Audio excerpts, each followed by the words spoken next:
So hey guys, welcome back to a brand new video. तो आज की video में मैं आपसे बात करूंगा एमएससी सेकंड सेम के स्टैटिस्टिकल थर्मोडायनेमिक्स चैप्टर के सारे इंपॉर्टेंट टॉपिक्स जो कि पिछले 5 साल से लगातार रिपीट हो रहे हैं उनके बारे में। अगर आप बीएससी के स्टूडेंट हो और आपको अपने चैप्टर के लिए कुछ इंपॉर्टेंट टॉपिक्स चाहिए तो आप मुझे कमेंट सेक्शन में कमेंट कर सकते हो। जल्द से जल्द वीडियो लाने की पूरी कोशिश करूँगा, ठीक है। तो अभी एमएससी स्टार्ट हुआ है तो मैं एज्यूम कर रहा हूँ कि आपके पास जब बहुत टाइम है तो आप अपने बाकी टॉपिक्स भी कवर कर सकते हो। तो सबसे पहले इंपॉर्टेंट टॉपिक्स को आपको कवर करना है, तो बढ़ते हैं इंपॉर्टेंट टॉपिक्स की तरफ।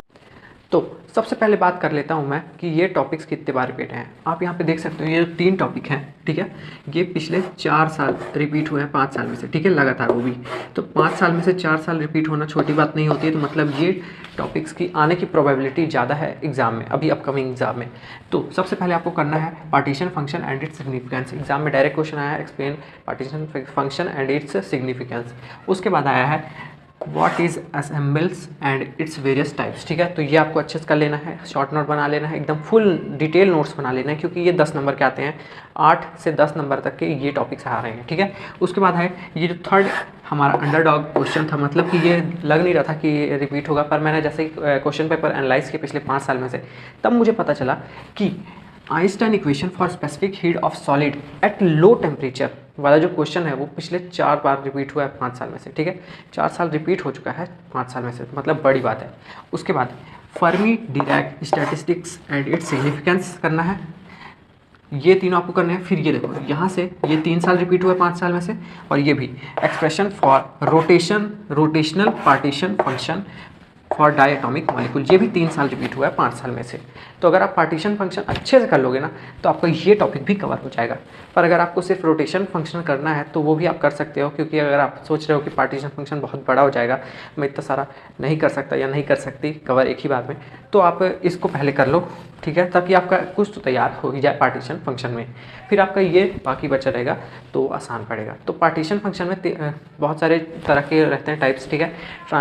Translational, vibrational, rotational. तो सबसे पहले आपको करना है रोटेशनल, फिर करना है ट्रांसलेशनल, फिर करना है वाइब्रेशनल, और एक और रहता है इलेक्ट्रॉनिक। तो इलेक्ट्रॉनिक को आप स्किप कर सकते हो, क्योंकि वो पिछले 5 साल में मुझे 1 साल भी वो टॉपिक नहीं दिखा है, ठीक है। जब आपके वो सारे क्वेश्चन हो जाए तब आप बढ़ सकते हो इन क्वेश्चन की तरफ, क्योंकि देखो वो जो था वो पिछले 3 साल रिपीट हुआ है 5 साल में से, और ये जो था ये भी 3 साल रिपीट हुआ है। उसके बाद ये करना आपको what is thermodynamic probability and explain its importance to statistical thermodynamics, ठीक है।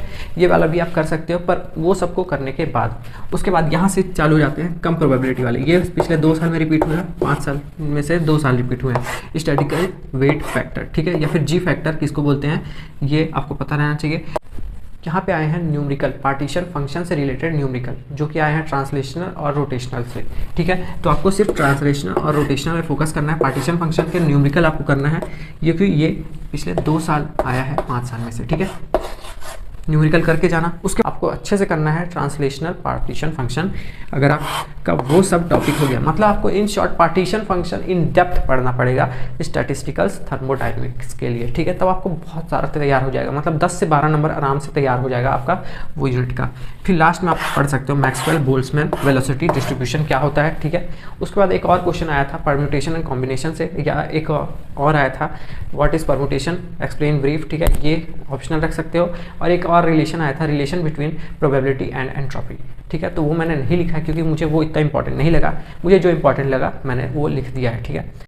और ये पिछले 5 साल के क्वेश्चन पेपर को एनालाइज करने के बाद ही आया है, ऐसे नहीं आया कि फालतू में कुछ भी आपको मैं चिपका दे रहा हूँ। मैंने खुद एनालाइज किया है, देखा है कौन सा टॉपिक कितने बार रिपीट हो रहा है, उसी हिसाब से मैं यहाँ पे उसको लिख रहा हूँ, ठीक है। तो अगर आपको ये वीडियो अच्छा लगे तो उसको लाइक कर देना, चैनल को सब्सक्राइब करते हो जाना, बेल आइकन पर सिलेक्ट कर देना। कोई भी डाउट होगा ना, या फिर किसी भी टॉपिक पे कोई भी वीडियो चाहिए तो कमेंट सेक्शन में कमेंट कर देना, या फिर इंस्टा में डायरेक्ट डीएम कर सकते हो, या फिर व्हाट्सएप में आप डायरेक्ट मुझसे चैट कर सकते हो। जो भी आपकी प्रॉब्लम है मैं आप उसको सॉल्व करने की कोशिश करूँगा। सो ऐसे करते हैं वीडियो को एंड मिलते हैं नेक्स्ट वीडियो में। बाय।